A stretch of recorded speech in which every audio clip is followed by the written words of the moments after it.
Right, I shall go on to the practical elements, I think, now. So if people can't see me, please unmute and shout. And I will make sure that I am in a better position for you. So yeah, when we're talking about development of head control, what you need for head control is control into flexion as well as control into extension. You've possibly heard the words flexion and extension. So flexion is any movement. If I were lying on my back and I curled myself into a little ball, any movement involved in that is flexion. So we're looking at chin tuck. We're looking at what physios call shoulder protraction. So that's bringing shoulders forward. It's bending of the elbow, fisting of the hands, flexing of the hips, flexing of the knees, and pulling the ankles up. And that is all flexion. So anything that curls you up into a ball when you're lying on your back is flexion. And in the opposite, you've got extension. So if you're lying on your tummy and you're lifting your head and your arms, I won't lie on my tummy here, and your legs out, any movement there is extension. So you're lifting your shoulders up, or your spine is extending, your hips are extending, your knees are extending, your toes are pointing, and that is extension.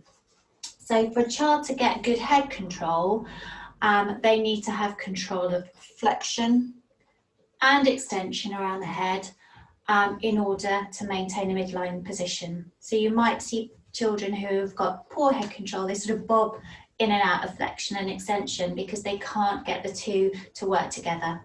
So sometimes children have stronger patterns into flexion or stronger patterns into extension, and that's when head control is difficult because there's one overriding the other.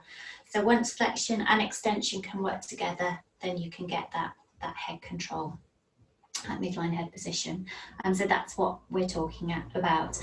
I mean, head control doesn't work in isolation, doesn't develop in isolation. We obviously need to work on trunk control and shoulder stability in order for your head to sit on a stable part of your body. So it's not just an isolated movement, the whole body is developing flexion and extension. But today I'm just going to really concentrate on the head control practically and the positions for that. So this is my baby. This is a baby massage baby, so don't be disturbed. It's quite a big baby. Obviously this is not just related to babies, it's children of any ages, but some positions are going to be easier if you've got a smaller child. So just bearing that in mind. So what we've talked about is the physiological flexion that enables movement to happen because we need stability. So if you're lacking in physiological flexion, then we need to provide stability and a position where you can develop that chin tuck and that head control. So the first thing I would do, if I just put baby on the floor, I think you can see baby there. So without that stability, arms are going to be out here, head tilted back, legs sort of splayed out. And so any movement into flexion is going to be really effortful.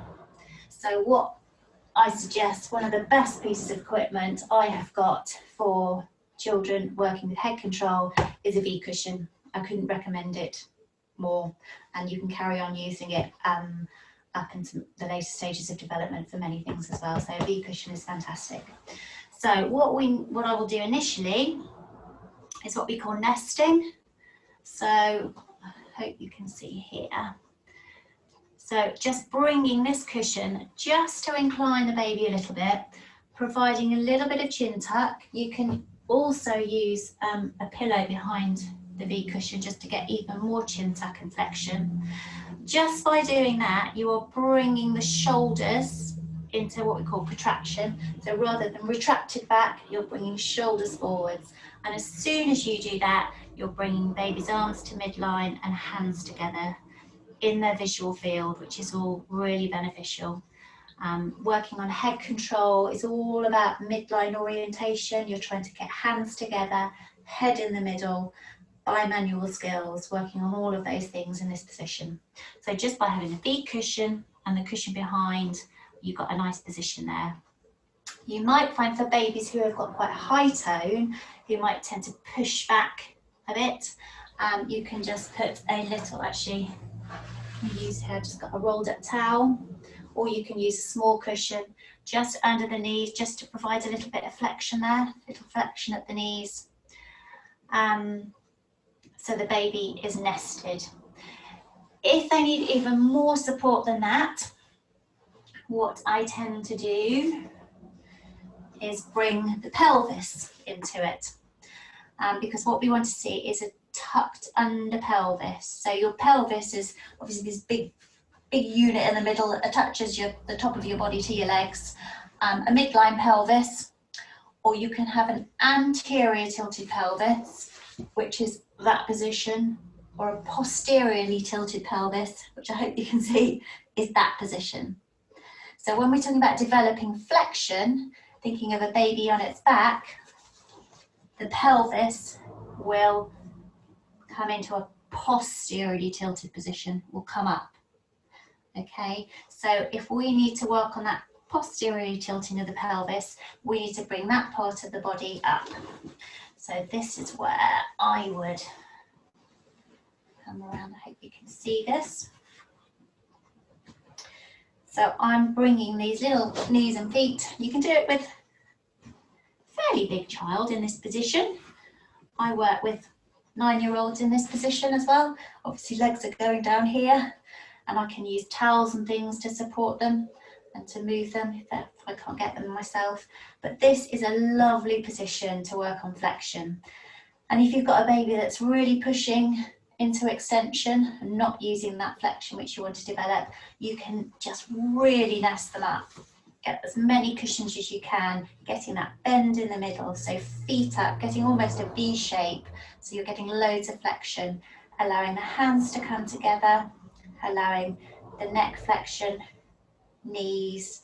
Be careful with feet. If feet are on a surface and a child tends to be a pusher, then if they're on your tummy here, they're just going to push backwards. So it might be best just letting the feet go free. Sorry, you can't see these little feet, but don't get them on the surface, keep them free. But this is a lovely nested position, and you can sing, you can play, you can look at books. Lovely position to play in. So this is really good to develop flexion. So as your baby gets, or your child's head control gets better, and they're able to use a little bit of flexion, you can just reduce the support they need. So just taking the cushion out, taking your legs away, taking the support away, so they can actually begin to work against gravity themselves. They don't need so much support because they're developing more stability. What I would say as well, if your child is over 3 months, so we're not looking at a newborn child, it's really important to check that they have got the full range of movement. As I said, babies that are born with physiological flexion don't have the full range of movement, but as they start playing in this position, gravity will naturally just open up their bodies. Okay, Becky, bye-bye. The gravity will naturally elongate the muscle tissues, open up the arms and the legs, and so you want to make sure that your child has got that range of movement. So I would suggest just taking shoulders up and back, and then just rotating arms out and down. Also taking arms across the body in a cuddle position and opening them out. You can do one at a time rather than trying to do both together. So it's up, down, rotating, rotating across the body and opening up. The same with the hips. So hips might be quite bent up. So just a little cycling with the legs, up and down. Obviously a child who has got lower postural tone, you might find has lots of range of movement. So it's the child with a higher tone that you might find is a little bit tight. But it's nice just to take the body through all the ranges of movement, particularly when you're working on tummy time, which I'll cover in a little bit. So just wanted to cover that point. Another position you can use for little ones, I don't know whether it's got little ones that they're listening to, is the crook lying position. So if you're leaning against a sofa, I won't be able to see me, but popping the child in your legs like this is a lovely position. Again, you're doing all the things the V cushion would have done. You've got head in midline, you've got the shoulders coming forwards, hands together. You can flex these little legs up. You can talk, you can sing, you can play. It's a lovely position. And you're trying to encourage a child to bring their hands together and tucking their chin in, developing that flexion. Now, as they get a little bit stronger, you can start being a little bit more active. Things like row the boat. So child's moving up and down. I would support behind the shoulders rather than pulling with the hands if you've got a problem with head control. So you're supporting at the shoulders and you're just doing row the boat, and you're encouraging the child just to tuck the chin in as they come up. Row the boat is a lovely activity. And as they get stronger, you can take them flatter. You can have a go in this position, bringing them up very slowly, just encouraging that chin tuck, shoulders forwards. That position, and eventually you'll be able to do it from a flat supine position. What I have over here as well, another lovely position to work on flexion of the neck and head, is under baby gym. So again, they're going to be lying on their backs, flat against gravity. Obviously, you'll find that you've got that happening. So again, you can use your V cushion, or you can just use a rolled up towel just to put behind your child's head. I mean, this doesn't have to be a baby gym for babies. If you're looking at older children, you can just have something interesting dangling from a table or a chair, just to get them to try and bring their hands up and play with noisy toys, shiny toys, crinkly toys. So I've been very much talking about upper limb, bringing hands together, but it's also vital that we get the flexion in the lower limb as well. We want them to start bringing their knees up and kicking. So again, as I mentioned, it's that posterior tilt. You sometimes find a lot of children do kicking on their back, but they're not actually lifting their bottoms up. And that's what we're trying to achieve. So under a play gym, you can still do kicking. It's not just for reaching with hands, it's kicking in this position. And it's lovely to work on hand to foot play, hand over hand, this little piggy, anything involving flexion of the body.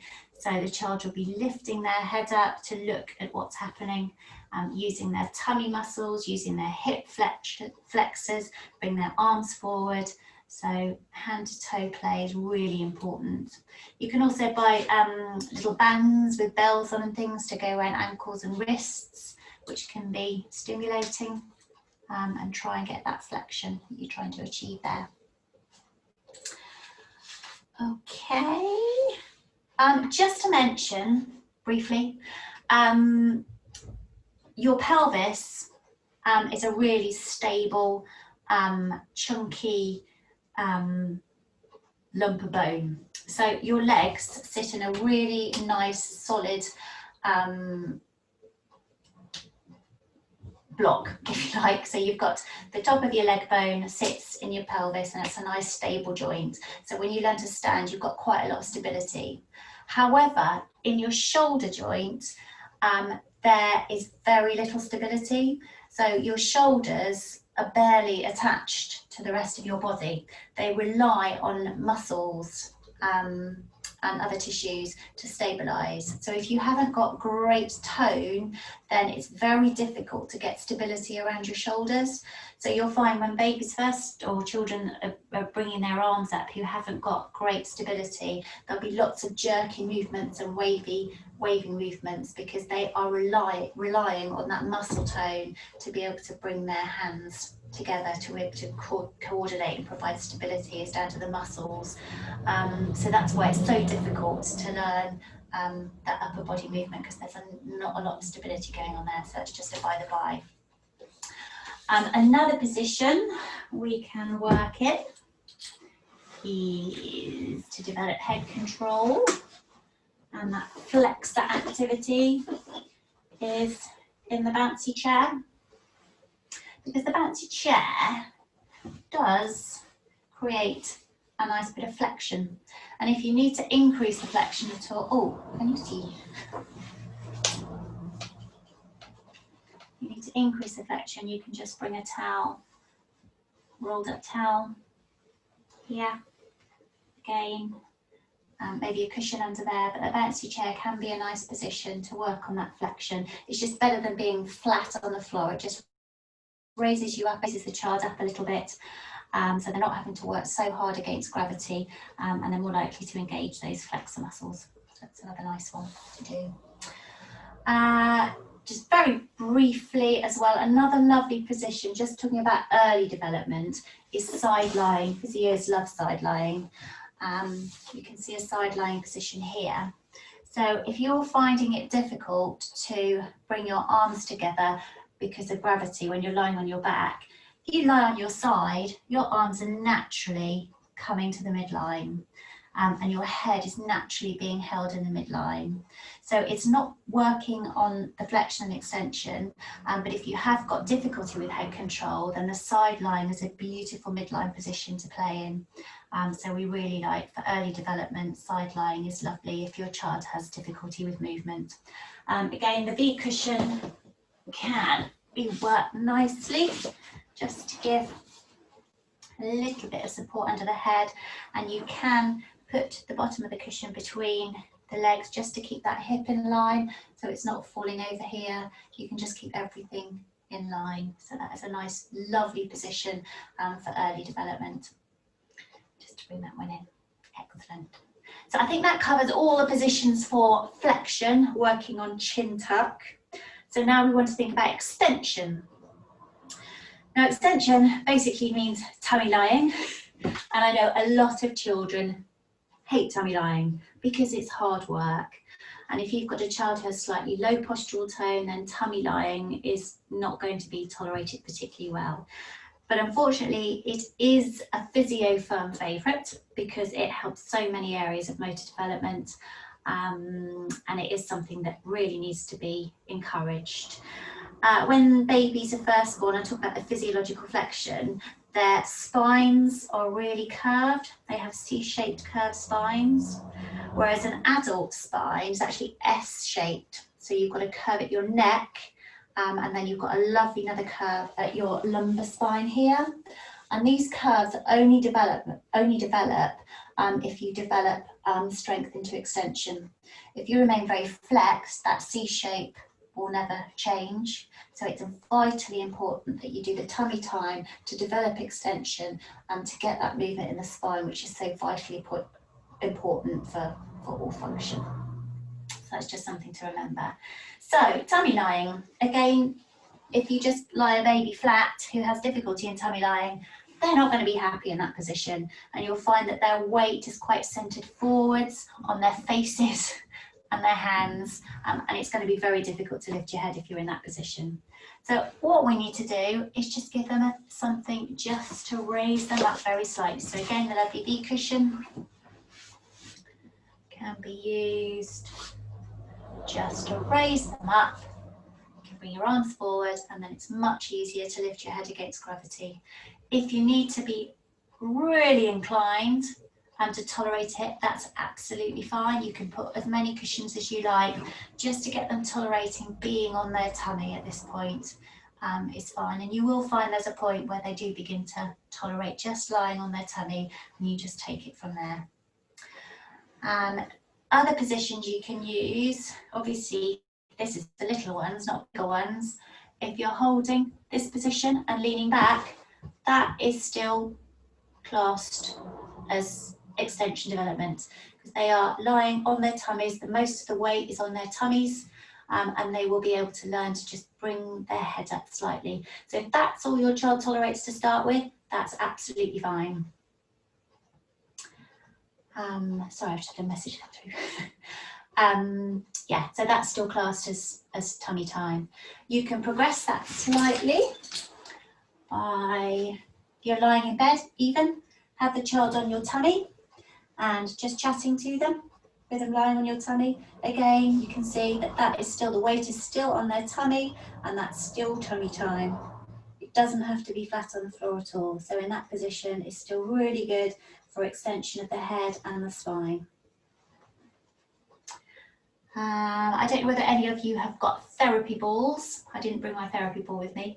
But if you've got a therapy ball, you can do tummy time on a therapy ball, which can be quite good fun because you can incorporate some movement as well. And as you come back, there isn't too much effort in lifting your head up. You can be quite vertical on the therapy ball, going forwards and backwards.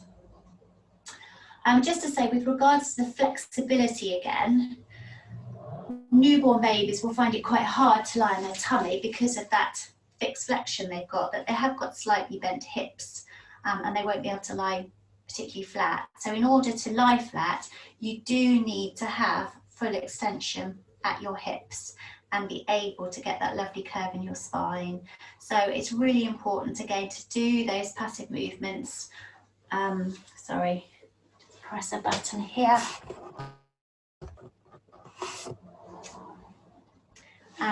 Yeah, to do those passive movements of the hips to keep them nice and mobile so that you can actually get in that tummy lying position.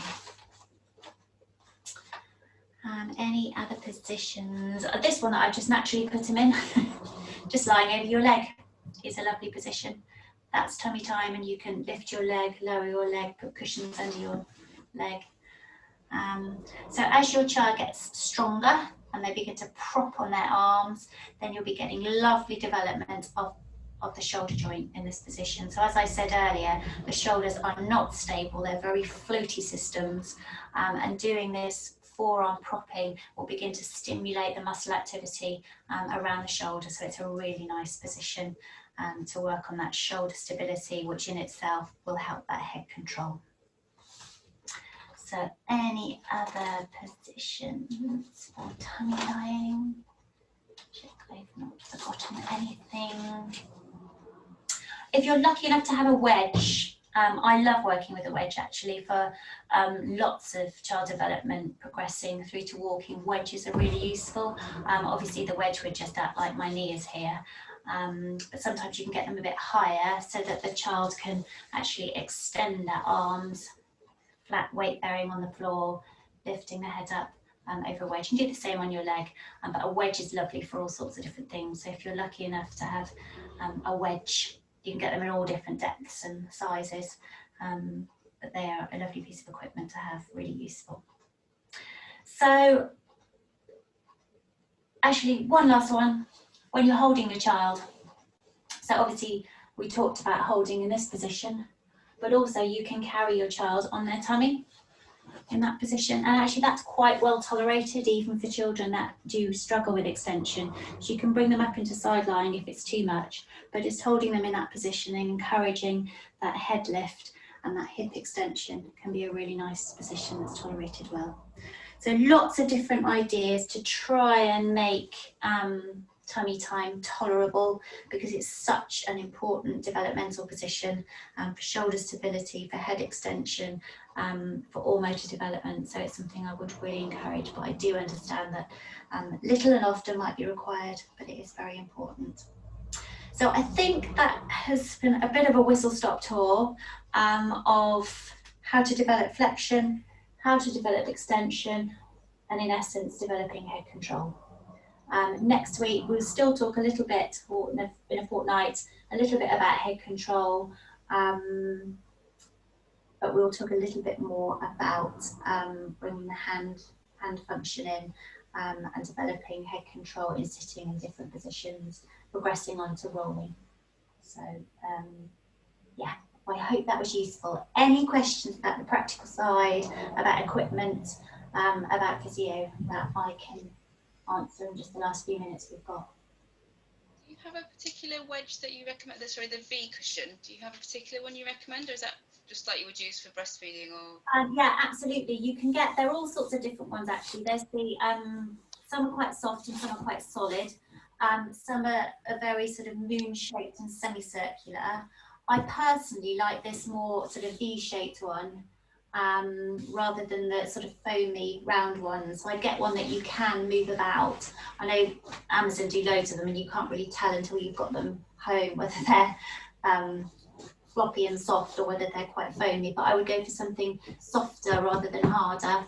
And if you can get that sort of V, it just gives a little bit more support than the complete semicircular ones. But you can get all sorts. The beanbaggy ones you get aren't so great. I would go foam, just because the beanbag ones, the beans will spread out and they won't hold their form. So go for a soft foam one if you can. Yeah, and wedge wise, I am looking into wedges myself at the moment. I have got a link from Amazon from a patient with a really lovely set, which I can share with you. I haven't got it on me now. But they're not cheap. I haven't found a cheap wedge anywhere. There's all the companies like Lecky and the Physio branded companies, which are really expensive. But this set, I think it was £84 for a wedge, a step and a block, which is quite a lot of money. But it was a lovely set and I can share with you. So yes, I'm still looking myself for a competitively priced wedge.